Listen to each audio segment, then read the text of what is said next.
Husnabad municipal కార్మికులు దేశవ్యాప్త సమ్మెలో భాగంగా సమ్మెలో కూర్చోవడం జరిగింది.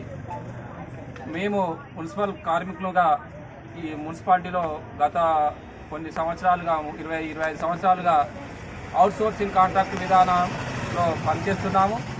దీని ద్వారా మాకు కనీస వేతనం అమలు అవ్వడం లేదు. వెంటనే కనీస వేతనం కూడా నోచుకోక మేము చాలా ఆర్థిక ఇబ్బందులకు గురవుతున్నాము.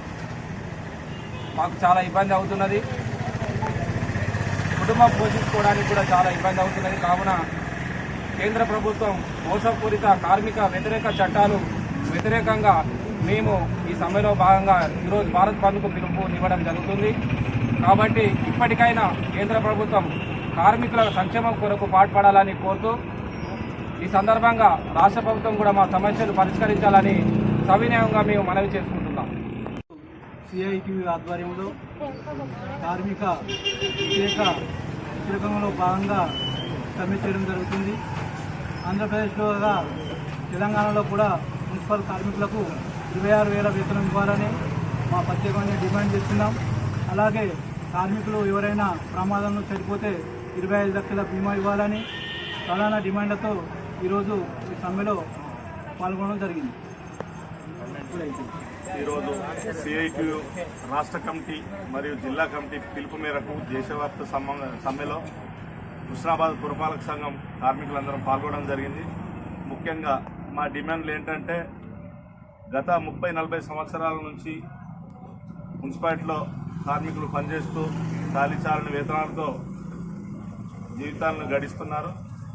గత ప్రభుత్వాలన్నీ ఎవరిని పట్టించుకున్న పాపాన పోలేదు.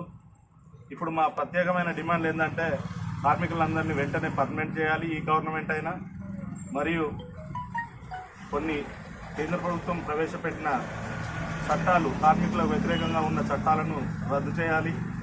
మరియు ప్రభుత్వం ఏదైనా పథకాలు ప్రవేశపెట్టినప్పుడు మున్సిపల్ కార్మికులకు అందులో ప్రత్యేక వాటా ఇవ్వాలి.